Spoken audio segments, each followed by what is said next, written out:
Kita mau update terkait dengan persidangan gugatan perbuatan melawan hukum di Pengadilan Negeri Jakarta Pusat oleh Habib Rizik Syihab dan kawan-kawan yang diajukan terhadap Pak Jokowi, Bang. Terakhir, hari Selasa lalu sidang mediasi, Bang. Ya, itu sidang mediasi gimana hasilnya, Bang? Ya, hasilnya tidak menghasilkan.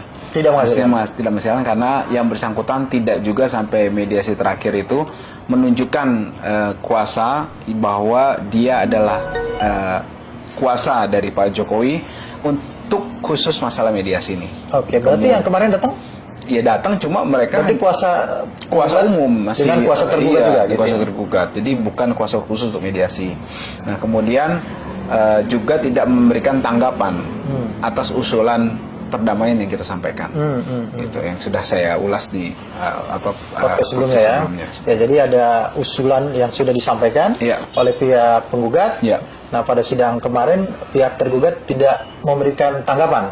Ya, tidak juga menunjukkan tadi Abang bilang surat kuasa istimewa begitu. Jadi khusus. Ada dua hal itu ya. Nah, memang artinya apa? Bahwa persidangan kemarin itu gagal dan bukan mediasinya gagal dan kemudian dilanjutkan kepada persidangan nanti yang memang dilangsungkan menunggu relas dari pengadilan. Kapan, Bang? Menunggu relas dari pengadilan. Menunggu relas dari pengadilan. Berarti nanti karena mediasinya gagal, sidang pemeriksaan perkaranya begitu ya. Dan nanti akan menghadirkan bukti saksi dan ahli begitu ya. Betul. Apakah kita sudah siap dari pihaknya, Bang? Insya Allah sudah siap ya. Nah, Bang, ini kan yang cukup menarik juga ya perhatian berita yang menjadi polemik di masyarakat itu terkait dengan hasil publikasi dari lembaga yang namanya OCCRP yang mengatakan bahwa Presiden ke-7 Republik Indonesia Pak Jokowi ini termasuk dari termasuk dalam berapa ya kalau tidak salah 5 atau 7 presiden di dunia yang korup begitu ya. Nah, itu hasil publikasinya mereka gitu ya.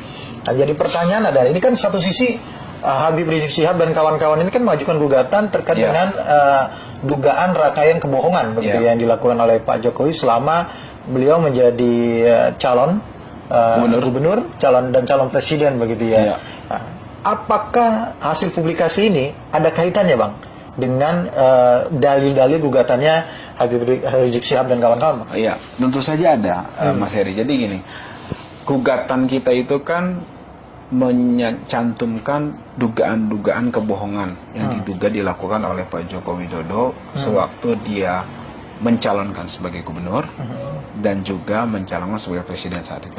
Nah, dalil-dalil yang kita sampaikan adalah dia itu menggunakan instrumen-instrumen kekuasaan, instrumen-instrumen dalam politik untuk melakukan dugaan kebohongan tersebut.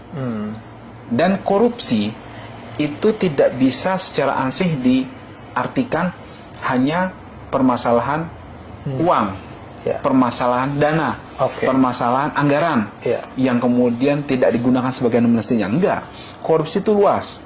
Ada penyalahgunaan wewenang, memanfaatkan kesempatan dengan menggunakan kekuasaan, kemudian ada gratifikasi, kemudian ada juga manipulasi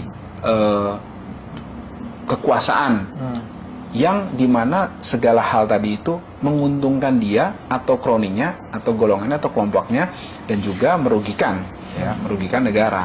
Nah, ini kan ini kan jelas yang kita sampaikan, dalil-dalil yang kita sampaikan dalam gugatan dugaan kebohongan itu jelas bahwa mereka Pak Jokowi menggunakan kekuasaannya tadi yang dia miliki, menggunakan instrumen ketatanegaraan. Kan pemilu dia cerita tuh berbagai janji-janji itu. Nah, itu kan penyalahgunaan wewenang, penyalahgunaan kekuasaan, penyalahgunaan instrumen negara. Belum lagi kalau kita bahas beberapa hal, beliau menyatakan sesuatu itu pada kapasitasnya dia, ada yang sebagai presiden juga. Artinya itu menyalahgunakan kekuasaan dia untuk menyampaikan hal-hal yang tidak sesuai. Yang kemudian ada kerugian di situ. Ada kerugian karena kan yang dia sampaikan bukan sebagai dia pribadi. Dia menggunakan instrumen jabatan dia, menggunakan sistem ketatanegaraan lagi pemilu. Itu kan instrumen ketatanegaraan yang di wewenangnya itu diberikan kepada dia untuk melakukan dugaan kebohongan tadi. Itu kan masuk korupsi juga. Nah, maksud saya itulah ada koneksivitas di situ, dan kemudian tentu saja ini bisa dijadikan tadi yang OCCRP tadi itu hasilnya itu sebagai petunjuk bahwa ini dunia internasional juga mengetahui ini. Dan itu dapat dari penelitian di masyarakat. Informasi kan begitu tuh. Nah, maksud saya kita punya datanya. Kan ada petunjuk, ada data. Terbukti kan? Tinggal nanti bagaimana hakim memandang ini untuk bisa diputuskan sesuai dengan keyakinan dia. Ya, konkretnya Bang, bentuk korelasi atau relevansi atau keterkaitan antara laporan atau publikasi dari OCCRP ini dengan dalil-dalil gugatannya tim Abang itu sederhananya adalah dia menyalahgunakan kekuasaan dia untuk melakukan dugaan kebohongan. Kan itu masuk korupsi. Penyalahgunaan kekuasaan masuk korupsi kan? Contohnya seperti apa? Konkretnya dia bilang di kantong saya ada 11.000 triliun. Dia bicara juga mengenai janjinya terkait dengan SMK yang segera mengaspal dan pesannya sudah berapa banyak itu kan. Nah, yang sampai detik ini entah siapa yang pesan, entah pesannya kemana, nggak tahu, gitu kan. Dan itu merupakan suatu hal yang disampaikan dia waktu itu dengan menggunakan instrumen ketatanegaraan. Waktu itu lagi kampanye. Waktu itu posisi dia sebagai presiden.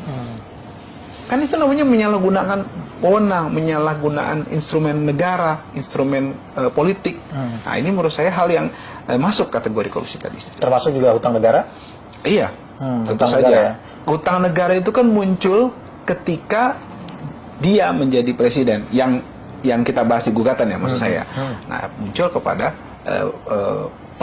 pada saat dia menjadi presiden. Ya, artinya kan kalau tidak salah dalam gugatan tim mengatakan bahwa Pak Jokowi berjanji ya tidak akan berutang, begitu ya? Iya, maksud saya adalah tadi yang dia sampaikan tadi ada korelasinya, ternyata dia berhutang. Kemudian tidak menggunakan APBN untuk proyek-proyek strategis, termasuk IKN. Ternyata habis itu dia menggunakan APBN. Nah, apapun dalihnya, tapi yang jelas dia ada unsur kebohongannya. Kemudian yang kedua, dia memanfaatkan wewenang dia sebagai presiden, kekuasaan dia di situ, kekuasaan sebagai presiden, dan kemudian ada uang rakyat, uang negara yang dirugikan di situ. Ada kerugian. Ada kerugian. Uang negara begitu. Itu yang menjadi poin penting ya. Dalam yang Abang pandang korelasinya antara korupsi yang dipublikasikan oleh OCCRP dengan dalil-dalilnya Abang ya, bahwa jadi ada bentuk kesewenangan, penyalahgunaan kewenangan yang menimbulkan kemudian kerugian itu ya. Ditambah juga kebohongan-kebohongan. Jadi saya katakan tadi bukan berarti korupsi itu kan uangnya IKN nggak ke kantong saya, nggak begitu. Memandangnya korupsi itu kan artinya korupsi itu banyak menurut beberapa pengertian, ada soal kebusukan, soal hal-hal yang menyimpang, itu masuk korupsi juga. Tidak hanya terkait dengan menerima uang berapa 200 tidak hanya gratifikasi lah maksud saya. Triliun begitu ya. Tidak hanya dipandang bahwa berarti ada gratifikasi. Jadi tidak memandang korupsi tidak bisa sesempit hanya memandang gratifikasi itu hanya salah satu unsur dari korupsi itu sendiri. Iya, kan dari pihaknya Pak Jokowi sudah merespon nih. Ya katanya mana buktinya? Gitu kan? Bukti apa yang menunjukkan bahwa Pak Jokowi ini telah melakukan korupsi? Tidak ada kasusnya begitu ya, tidak ada proses pengadilan terkait dengan penegakan hukum terkait dengan korupsi itu. Justru tidak adanya proses penegakan hukum waktu dia menjadi presiden, padahal itu ada, kan begitu kan? Nah, itu menandakan juga korupsi. Kan dia menyalahgunakan kekuasaan dia untuk menyetop semua lembaga rasuah itu untuk memproses lembaga-lembaga korupsi, maksud saya, untuk memproses yang memang harusnya diproses karena ada penyimpangan. Misalnya menggunakan anggaran belanja negara atau APBN untuk proyek-proyek strategis IKN. Kan begitu kan? Dan menurut saya itu kan merugikan kepentingan negara yang memang padahal janjinya awalnya nggak ada. Ini harus diproses, apakah betul penggunaan ini sesuai peruntukannya, tidak ada yang lebih diprioritaskan daripada itu, kemudian penggunaannya seperti apa, pengawasan seperti apa, kan harus jelas. Nah, maksud saya kalau hanya mengandalkan kekuasaan dia sebagai presiden dengan menabrak ketentuan yang ada, apalagi dia sudah janji sebelumnya, kan harusnya lembaga anti korupsi memproses itu. Dengan tidak memproses, Itu kan berarti ada penyalahgunaan kekuasaan. Apa mungkin ditekan sama presiden waktu itu, atau memang dia takut